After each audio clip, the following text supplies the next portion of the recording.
Good morning and good afternoon. My name is Piet Klop. I'm working with PGGM Investments, and I'm honored to be here with you at the Impact Investing Roundtable. I was asked to talk a bit about what PGGM does by way of impact investing. So I'll cover 4 different things. First, I'll do a bit of an introduction to PGGM and the sort of organization we are. Then I'll talk about our impact investing strategy. Then I'll talk about, the rationale. Why are we doing this, being a pension fund? And then I'll talk about the challenges that we faced in developing our impact investing strategy. So first, the introduction. PGGM technically is the in-house asset manager of the second biggest Dutch pension fund, PFCW. And that fund serves the healthcare sector. And that's important because these people working in the healthcare sector, they must save their pension through us. So it's a mandatory system. And they tend to care about their fellow human beings, and they tend to care about the world, generally. So that helps if you develop an impact investing program. Of course, ultimately, your participants have to support this. In our case, they do. We manage about 270 billion euros in pension savings. And we manage that money through various asset classes, listed equities, bonds, private equity, infrastructure. So there's about 12 of these asset classes. Important for impact investing is that we see this as something that runs across these different asset classes. So it's not an asset class by itself, at least not in our book. And that's important because it kind of changes the rationale. It's not something that we do in a little corner of the portfolio. We try to work for impact across the entire portfolio.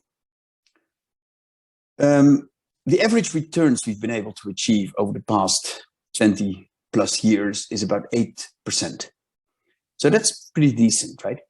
And I think it's important to underline that if a pension fund talks about impact, we can almost never engage in a trade-off where we would accept fewer or lesser financial returns for more impact. And I'll talk more about that later, but I think this is an important thing to understand right off the bat, that if we talk about impact investing, it is really trying to find the sweet spot between 2 overlapping spheres. One is financial requirements, the sort of money we need to make to pay out those pensions. And that other sphere is what is socially desirable. It's the overlap where we try to find our impact investment opportunities. Maybe we can first move to the first slide. This is a slide that tries to illustrate, what we're talking about here today. This is the second point of my presentation. You'll see that there's an arrow running from the world to our portfolio. That's the outside-in perspective. That's risk. The risks that we have to mitigate one way or the other in order to achieve good, decent financial returns. Impact is the other way around. Impact is not what the world throws up by way of risks affecting our portfolio. No, impact is what our portfolio does to the world. So it's the other way around. And I'll concentrate the rest of the presentation on that green arrow that you see here. We could talk another time about risk, but this is really about the inside-out perspective. Our portfolio and what it can do by way of positive impact for the world. Next slide, also just to warm up. Impact investing didn't come naturally. We didn't start impact investing. We went through an evolution of different steps. And I think this may sound familiar to many pension funds. We started on the left side of this table here, where we excluded all the things we didn't want in our portfolio. In a way, that was impact investing too, right? We cared about real world impact even back then. But we only had a negative screen. So we screened out all the things we didn't want. It's the no panel here on this graphic. So, well, we don't have tobacco in our portfolio. We don't have controversial weapons. We don't have companies that are severely violating human rights. So there's a host of things that we exclude. We still do that, but then we moved on to the second panel here, which is making the most of our active ownership through engagement and voting, through ESG integration, through litigation in some cases, where we try to make the most from the investments we already hold. So it's the improvements from the inside, you could argue. So it's change.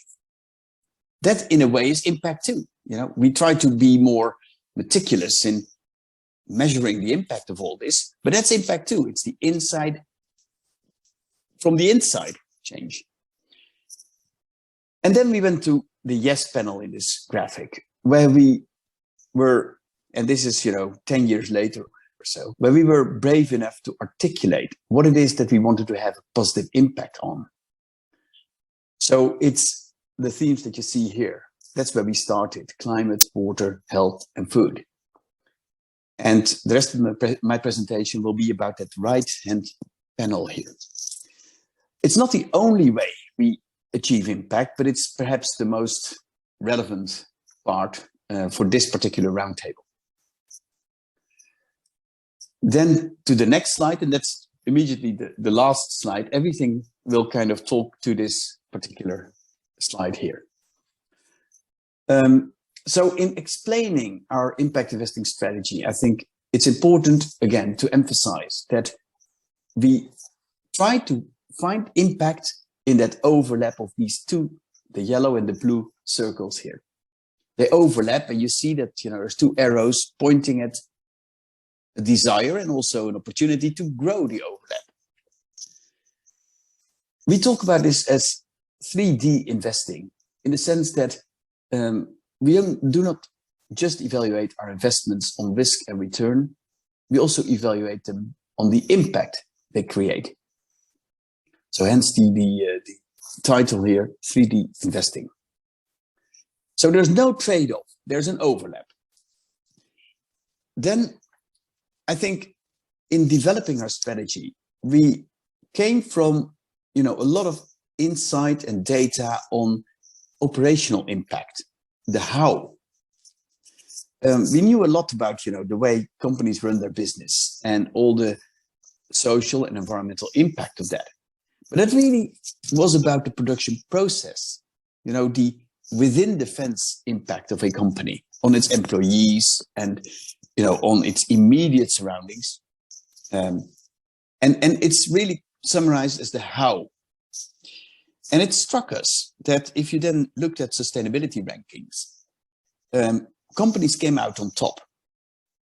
Companies like Equinor or British Tobacco or Shell, that no doubt run their business very well.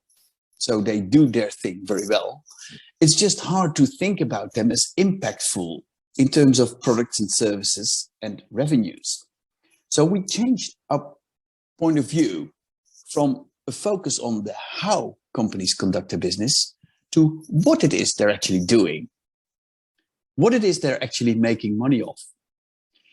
Now, of course, one thing doesn't necessarily come at the expense of the other. Both are important, both perspectives are important, but we felt that the what was kind of underappreciated compared to the how in ESG land. So hence the emphasis on the what. We started back in 2015, even before the Sustainable Development Goals came along, with our own selection of impact themes, the 4 that I just highlighted on the right-hand side of that previous slide: climate, water, food, and health. We call them investing in solutions. And we define solutions indeed in terms of products and services, not behavior, but really the stuff that companies do, that they sell to their customers. And when we were just done with our own selection of themes that our participants care about, were announced. So what we did, then we retrofitted our own choice of themes to the Sustainable Development Goals. And that allowed us to learn from others and to team up with others. And one way we been doing this, and maybe some of you have seen this already, is that we've built together with 3 other asset owners, APG from the Netherlands, but also British Columbia from Canada and Australian Super. We built an asset owner platform where we built a taxonomy of solutions. So we tried to, define investable solutions on the back of these sustainable development goals. And once we had that taxonomy of solutions, we had the essential approach to parsing company revenues, to breaking down company revenues. So we could then calculate or quantify what percentage of revenues was contributing to one or more of those sustainable development goals. So you see, the focus was on the what, on the revenue side of things. And we've built this out. We built it out from listed equities to bonds to private markets, or we're in the process of doing so. We're building it out from past revenues to some approaches that could say something about the future revenues of companies. Again, all based on that taxonomy of solutions to the sustainable development goals. And it's not the only thing. If you have the revenue breakdown and you know that a certain company, for example, has 37% of its revenues from solutions that contribute to one or more of those sustainable development goals, then you know how much money they're making of those solutions. But what you do not yet know is what those solutions do in the real world. How much people are better off thanks to those products and services. How much carbon is being avoided thanks to those products and services. How much water is being conserved thanks to those products and services. So we needed that real world outcomes or impact in addition to the revenue breakdown. And that's a challenge. That's an important but very difficult thing to pull off. We're trying our hand, though, in doing just that. We're trying our hand in converting revenues to real world impact. And that's important. That's important because if you look at this slide and you see the bottom curve, you see, and some of you will recognize this is the way the world is heating up. And it's doing so rather quickly these days. And that, I think, points us to the very necessity to focus on real world impact. Ultimately, it's not about revenues. Ultimately, it's about what effect do your investments have in hopefully lowering the temperature of the earth and all these other SDGs, but I focus on climate just now. I think it's important if you talk about impact strategies, especially if you're a fiduciary or a pension fund, is that there's really 2 or maybe 3 ways to contribute to this. One is to signal that impact matters. That's what we're doing with this 3D investing approach. We want all of our investees to know that impact is important to us. And we try to encourage them to measure that impact, the impact of their own products and services. So signaling that this is important to asset owners, important first step. Impact measurement is part of that. A second approach is, of course, to make the most of our active ownership, engagement, voting, and try to capture the actual impact of all that. That's pretty hard, but still, it's something that we've been doing over the past couple of years already. And where impact investing perhaps is most tangible and most, innovative is when you start reallocating capital, perhaps away from the things you don't want to the things that you do want. So there's 3 ways: signaling, active ownership, capital reallocation. Now, depending in which market you do this, it could be a story of impact alignment, so simply aligning your investments with the impact that ultimately is being generated by your investee companies. And liquid markets usually are of that kind, right? In liquid markets, you can have impact through your engagement, but most of the impact really is by the company in which you invest. And that company may do the very same thing, even if you were not invested in that company. So it's impact alignment. Real impact is something different. Real impact is something good would not have happened without your money. And that's a pretty high bar. It sometimes happens in private markets, but it typically requires more risk than pension funds are prepared to take. And still, it's the real impact we should strive for. And what it demands from us is indeed that we experiment, perhaps, we innovate, and we show that you can take responsible risks in pursuing real impact. So that goes beyond alignment. It's not just buying, a share in Tesla and saying that you've greened your portfolio. No, it's actually perhaps investing in the next Tesla. And this is difficult. So I'll talk a bit about, why even do this and what are the challenges that we face. Why we're doing this is, again, first of all, because our participants support this. We have, of course, the most support for the sort of impact investments that don't cost anything. But a minority of participants would also encourage us to take a bit more risk to pursue real impact, especially if that impact is something they can readily understand and is close to home. So it's that. Your beneficiaries should be on board with this. But there's also additional benefits, and that's especially from an asset manager perspective, perhaps. We discovered that talent is motivated by this idea of pensions with purpose. And a lot of innovation happens in that part of our business. And it helps to build up a profile, which right now in a mandatory system may not be all that important. But if indeed one day participants have a choice of which pension fund they want to join, as is happening in Australia or has happened in Australia already, you may want to make sure that you've got a certain profile that can attract those savers. So it's additional benefits that come with impact, right? Business benefits, in a sense. Now, of course, as long as you can maintain that this doesn't cost anything, it makes it like a win-win story that is hard to resist. And yet, of course, there's challenges. The first challenge and, the second challenge and perhaps even the third challenge is data. If you want to calculate or quantify that purpose in our slogan, pensions with purpose, you do rely ultimately on the sort of reporting that companies do. And very few companies still, at the moment at least, have a rigorous way of quantifying their impact, the impact of their products and services.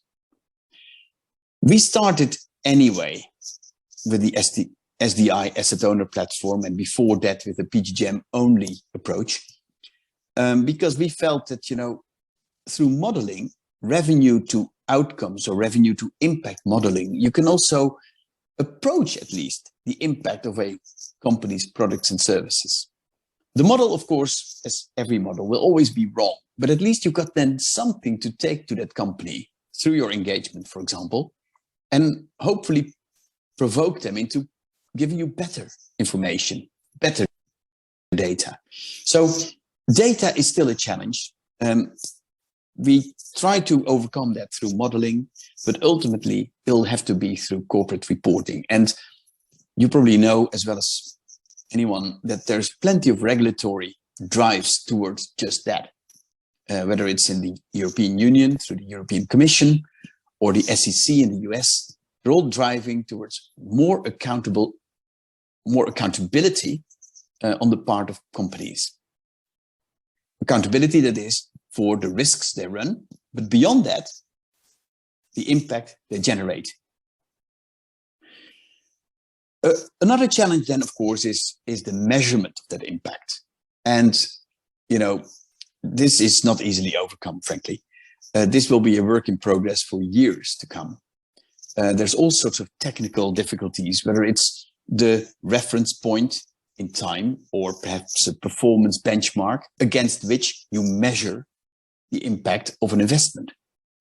There's also the question of, you can look at the positive impact only, but of course there's negative impact too. Operational impact, but also negative impact associated with those products and services. How do you net out the positives and the negatives, especially if they're in different SDGs? These are still questions that are haunting us. And yet, I think it's important to not try to pursue perfect solutions here, but just to get started and learn along the way, as we have done. We have a way of comparing positives and negatives without netting them out, because that is a bridge too far, we felt.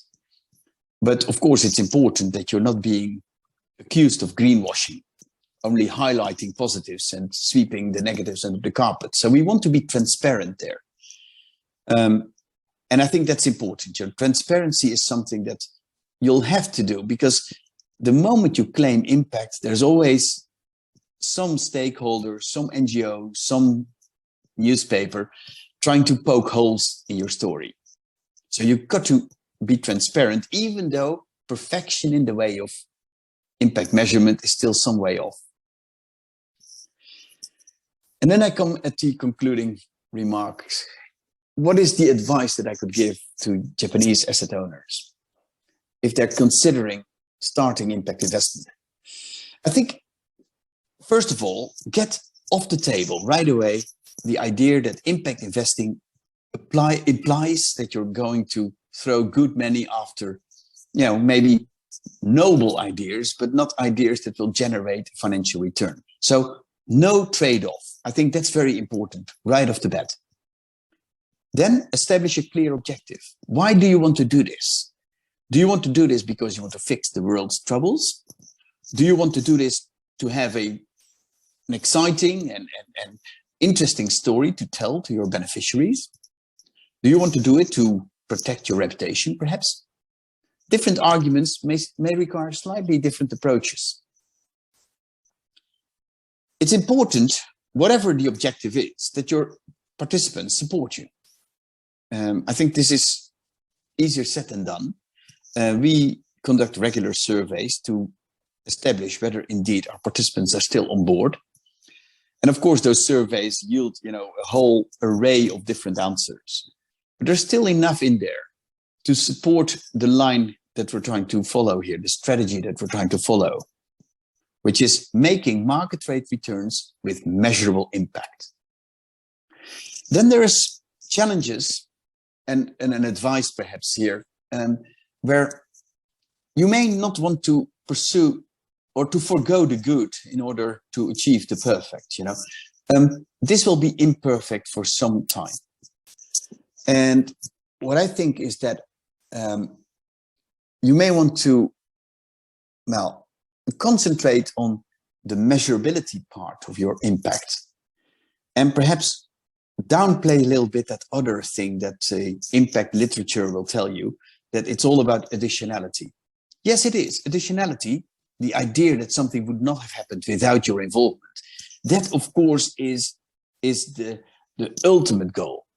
But it's super hard to get there, because even though interest rates are creeping up in at least in Western or in Japanese economy,